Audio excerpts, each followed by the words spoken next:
A well put together stealth adventure with good mechanics and story to back it up. This is Aragami, an indie stealth adventure with cel-shaded graphics which doesn't do anything particularly new, but by combining a number of mechanics like the blink abilities from Dishonored and following a generic save the girl storyline, it can actually hold its ground.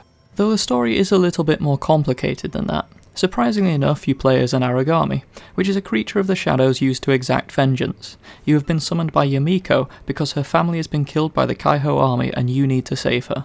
About halfway through the game, the regular flashbacks start to gather pace and build a bigger picture on the whole situation. These are shown as you collect the talismans through a series of comic book style cutscenes. The gameplay is very traditional third-person action adventure, and has a usual collect item to unlock ability system, which seems to appear in almost every game now, and makes killing, hiding, or distracting things a little bit easier. Initially you don't have a lot to work with, as the only ability you really have is the power to jump from shadow to shadow and create a temporary shadow so that you can bridge the gaps.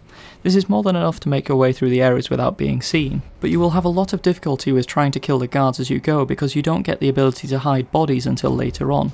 I attempted to do this too quickly and found out that it was virtually impossible because you end up creating a chain of bodies down the streets which you have to protect from guards before they discover what happened. I did actually manage to get the job done on level 2, eventually at least. However, shortly after finally doing it, I decided to test out jumping in the water.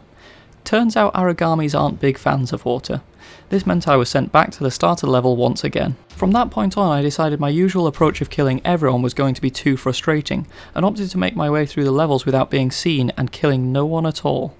This seems much easier to do in this game. Usually I attempt a stealth approach and mess it up, but it was actually very approachable in this game. The general difficulty is also pretty steady. It gets more challenging as you go, but you get the abilities needed to get around the guards along with it.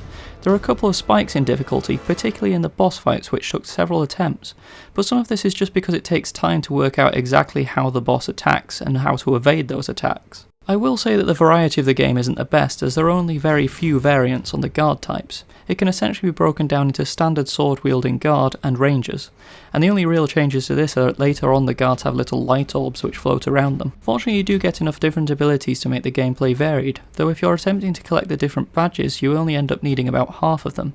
It does at least add a little bit of replayability, as once you get certain abilities, getting the kill everyone badge would be much easier. The defensive abilities are primarily to do with getting through without being seen or creating distractions, whereas the offensive ones range from creating traps to throwing knives. Basically, the offensive ones tend to be a lot more interesting. Some of the powers seem to have a limited number of uses per level, which makes it a little bit more interesting as you have to choose the best opportunity to use them, but the blink ability only needs to be charged by sitting in the shadows. All of this is monitored on the Aragami's cape with an array of different symbols and neon lighting, which is a cool effect, but this creates a problem in that the cape waves around and can sometimes get stuck, which means you actually can't see it. The soundtrack is pretty fantastic. It is cinematic and yet still slots into the background nicely. It also adds a lot of impact to the cinematics. I didn't really come to appreciate just how big an impact it had on the game until the last few scenes, where it really stands out. And the graphics are decent, they have enough detail, and even though it has the occasional glitch, it's more than good enough to differentiate it slightly from the crowd. I didn't experience any major bugs as such, nothing that spoils the experience anyway. It just suffers slightly from being able to manipulate the shadows to teleport off the map and hang off ledges so far that it looks like you're floating. Something that someday will be abused by the speedrunners. I was originally going to describe Aragami as a budget Dishonored, but as I got further and further into it, I reached the conclusion that this is far too harsh.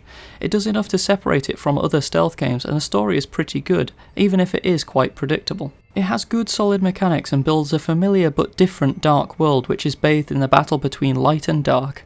It's a fine example of using the old to create new without just being a direct copy. The game took about 7 hours to complete on my first run, and it has several reasons to go back through it. Everything will be a little bit easier on the next runs, and it would probably take in the region of 10 to 11 hours in total to get all the achievements and secrets. I would highly recommend this title, even if it did frustrate me from time to time. I think this is pretty standard for stealth games and me. It feels weird to have played a stealth game and to actually have been stealthy. I usually end up killing everyone by accident.